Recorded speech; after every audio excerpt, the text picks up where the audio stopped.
Ngejip buat kamu bodoh. Opini atau fakta? Kita bahas fakta kontroversial ini. Halo, nama saya Dr. Mas. Di YouTube ini, di video ini saya akan bahas tentang satu fakta yang lagi kontroversial. Kita lihat di sini. Menurut gua, orang yang suka nge-gym yang sampai jadi banget badannya, itu nggak mungkin sepinter itu. Karena itu aktivitas paling goblok yang pernah gua ketemu. Oke, dan ini adalah kontroversial banget, yang banyak banget para influencer nge-react hal ini. Lihat bagaimana hebohnya akan data ini. Di video kita akan bahas opini atau fakta tentang nge-gym itu buat kamu bodoh. Kita bahas yuk. Jujur, menurut saya itu adalah opini yang sangat bodoh juga. Karena kenapa? Karena jauh banget dari yang namanya data bahwa nge-gym buat orang bodoh. Ada 3 fakta yang teman-teman ketika nonton video ini harus tahu.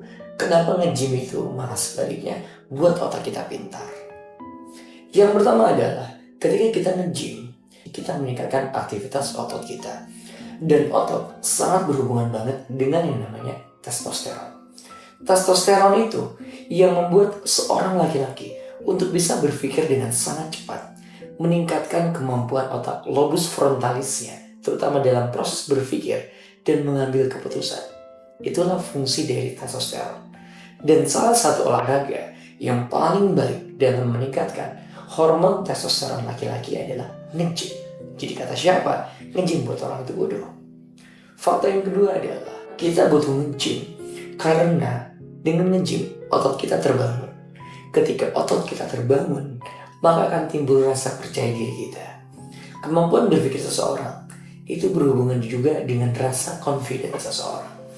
Ada banyak data, fakta menyatakanlah bahwa ketika seseorang melakukan aktivitas fisik secara rutin, apapun itu, dan salah satunya nge-gym, salah satunya ya, bahwa dia akan meningkatkan level kecerdasan seseorang. Kenapa?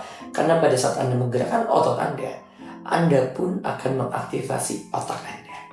Karena itu, your movement is create your neurostimulasi.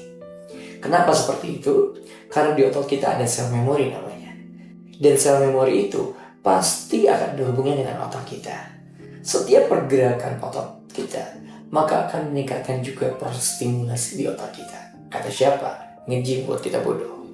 Yang terakhir adalah, yang namanya nge-gym, apalagi yang benar, kita itu harus memperhitungkan banyak hal. Yang pertama adalah bagaimana program latihannya.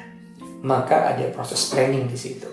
Setelah ada proses perencanaan, bagaimana kita mengorganisasinya, bagaimana gerakan yang harus perlu dilakukan, apakah dia adalah isolate, apakah dia full body workout, apakah ada apa, ya kan? Dan kita menyesuaikan dengan output yang ingin kita hasilkan. Dengan nge-gym, kita membuat program dalam tubuh kita dan otak kita. Dan itulah yang membuat sinkron antara otak kiri dan otak kanan kita. Dan pada saat kita belajar lebih jauh tentang nge-gym, bahwa dengan nge-gym itu akan meningkatkan proses pola berpikir kita. Karena di gym, selain tubuh kita sehat, maka emosi pun kita akan lebih ke kontrol. Karena itu, nge-gym membuat kita jauh lebih pintar daripada orang yang nggak nge-gym. Kesimpulannya adalah, apapun orang beropini, silakan. Jadi yang saya simpulkan itu hanya opini. Apapun yang dikatakan, tetap kita punya fakta dan data. Tapi balik lagi, ya ini namanya zaman media sosial. Orang demotivasi dia suka pintar, ya.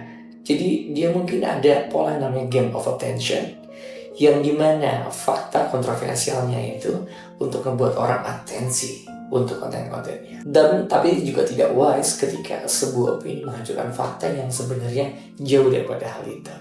Hati-hati kita dalam beropini. Sekali lagi, zaman sekarang zaman media sosial. Apa yang kita konsumsi itulah yang akan menciptakan hidup kita. Pilih-pilih informasi Anda. Terima kasih. Assalamualaikum warahmatullahi wabarakatuh.